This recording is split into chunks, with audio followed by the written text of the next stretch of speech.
Mulat na mulat po. Ayaw pa matulog oh. Huwag ka na magpuyat, di na yun mag-reply.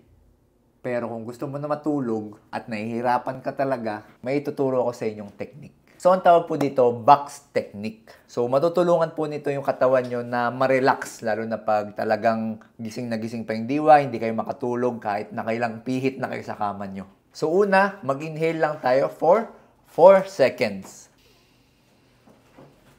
And then hold for 4 seconds. And then slowly release for another 4 seconds.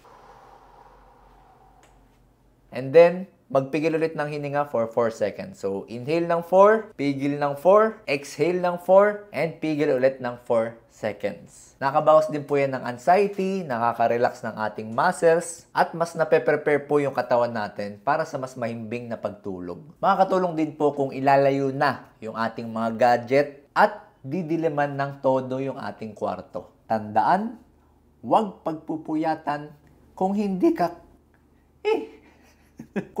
ka kaya pahalagahan.